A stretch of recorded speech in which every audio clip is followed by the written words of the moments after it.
Hello everybody and welcome back to Gran Turismo 7. Every month there's a new update and this month is no different.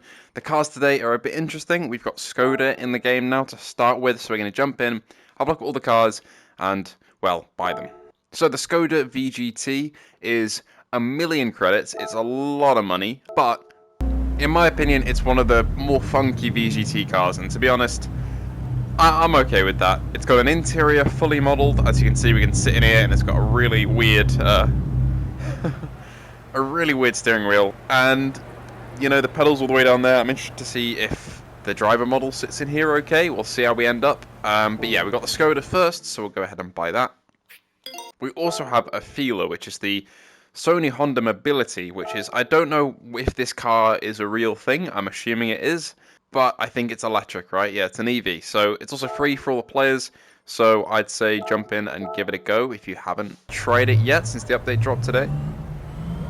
Although today will be a couple days ago for all of you watching. Very strange rims on the wheels.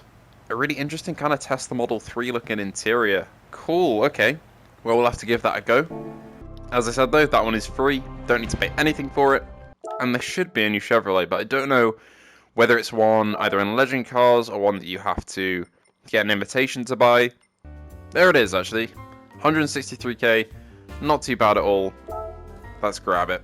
Probably the car that I'm most excited to drive today is this one. So, what we'll do, we'll jump in, we'll test out the Chevy, we'll test out the new EV as well, and then we'll probably do a race to cap it off with the Vision, whereas we'll just take the Chevy and the EV out on the track just to see how they are. So let's start with the most boring car, the Feeler. But here we are. Okay, so interestingly, so the dash is interactive, giving us the correct speed as it should.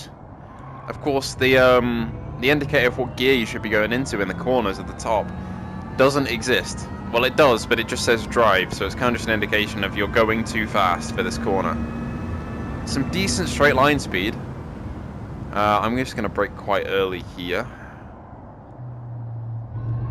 Don't quite know how it feels yet to take it confidently through some of these corners. It's incredibly polished. It's got that sort of flocked look to it a little bit on some of the parts. Very, very strange yoke as well. It's not really a full steering wheel like a lot of the EVs have nowadays. Is they just have the half yoke kind of. I wonder if the headlights are modelled properly so that they're actually LED. You'll have to tell me with the race replay that you're seeing. Because in real life, these bastards blind you on the road. Or maybe they are normal headlights and not the LED ones on this car. They've got a massive, massive panel screen on the right here, which says the time, but it isn't actually the time. Although I think it might be the time in game, not in real life. Yeah, it is the time in game. That is ticking up. So it's 7:22 PM at the time that we're driving around here, and it also says the temperature as well, which I'm assuming aren't the tyre temps, because I don't really have too much detailed tyre information on, since we are just driving this around. There's no deg on or anything like that, so I think that temperature might just be, exterior. But I mean, compared to some of the other electric vehicles in the game, it doesn't feel that fast, but I guess it's not, it's not a sports car really, is it? It's more of a SUV sedan type thing. How much power can we take through this? Yeah, so it does understeer compared to the cars I'm used to, but I'm used to aerodynamic stuff that I'm driving in this game rather than this big brick that I'm driving around. This big heavy brick as well. Let's cross it over the line and then we'll jump into the Chevy and see how it is. We might set up a little race with the Chevy. For now, we'll just have a simple lap around the Nrburgring, see how many positions we can get up. We're not on too hard AI, so hopefully it'll be alright. Show me the interior. Lovely. Haha. That is an incredible sound. And man, I'm not in practice of taking a car like this around the Nrburgring. But it does feel quite nice. Oh, bit of almost crashing there. And I absolutely love the elevation changes coming up here. They really make your stomach go a little bit. If you haven't jumped in for a while, then you're not used to it. Through we go. What a wide steering wheel this is as well. Was he indicating? Was that what that was? I swear that looked like that car was indicating. I saw a couple people on the Gran Turismo 7 Reddit today were a little bit annoyed that this update didn't really bring any improvements to VR2 in terms of UI, because you don't get any info on what cars you pass, you don't get any lap time info, and I do wish they'd add that. But I think if they were going to, they'd put it in the patch notes and it wouldn't just kind of be a stealth drop, but you never know. But hopefully we can get that at some point, or if they're already working on Gran Turismo 8, we can get them on Gran Turismo 8, because I'm confident the GT8 will have VR2 support. I am absolutely confident of that. Okay, take it a bit easy coming into here. Yeah, look, he's indicating. Pulling over to the right. So that is accurate. Please correct me if I'm wrong, but I'm fairly sure that is the thing, right? We haven't had really an incident or two here yet. We haven't had anything too bad. Which surprises me, because, you know, it's me. Fine, you can also... I've just realised how long the... Well, we call it a bonnet here in the UK, but most of you are American, I believe, so it's called a hood over where you are, right? How long it is, and you can see the wiring at the front. But yeah, so you really get a sense of how wide the car is, and you get that with hood view and flat screen, but it's so much more enhanced in the VR2. I'm liking this a lot more than the EV, which is unsurprising considering the EV is not that satisfying to drive.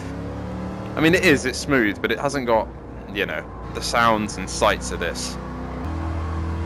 Like, it feels heavy, but it doesn't feel unmanageable and unwieldy like some other muscle cars I've driven in this game.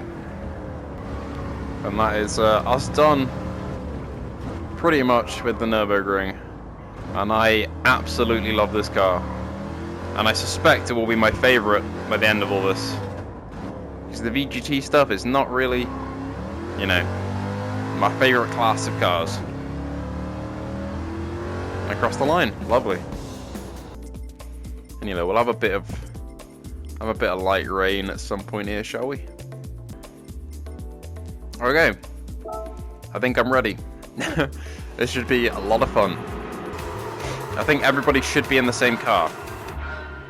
And oh my god, my driver is compacted into here. Oh, this is really freaky. I wanted to get a feel for this car, and look at that rearview mirror. I guess it's a camera, isn't it? Look at that. That's the widest rear view, I think, in the entire game.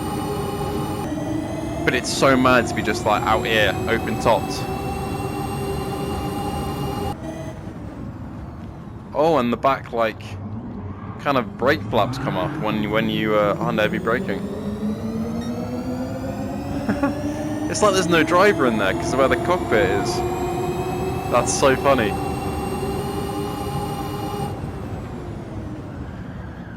Too steep of an angle into that corner. I'm just terrified of this thing. Not because I'm going to lose it or anything. It's stuck properly to the ground, but just because I'm just going to go too fast and absolutely understeer it into a wall. I do kind of like the green and blue dead space bar in the middle of the car to tell you how basically your braking and acceleration percentage. That is quite cool. Okay, there we go.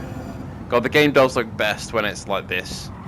Like golden hour looks absolutely phenomenal. Is that a helicopter?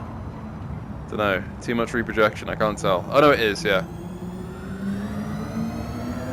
Cool.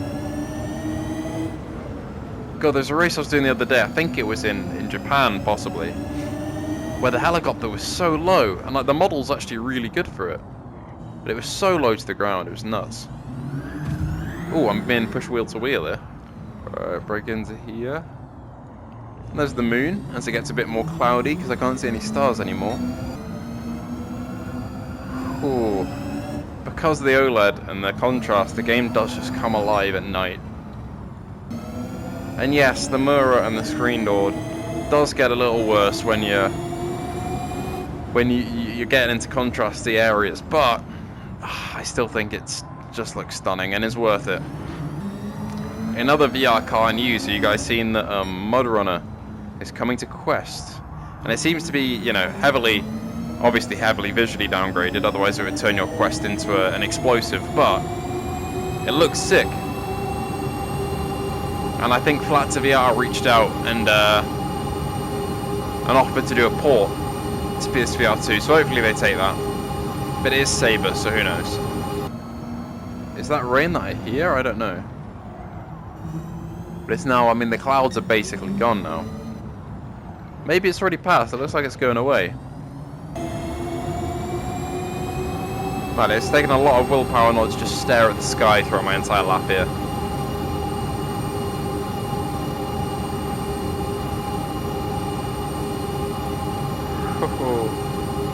So cool. I don't know, I'm not really a fan of this car, I don't think. It feels disconnected from, you know, the actual cars that exist in this game. That are real things you can go and buy. There's a disconnect. And I think a lot of people feel that with the VGC stuff, and so do I.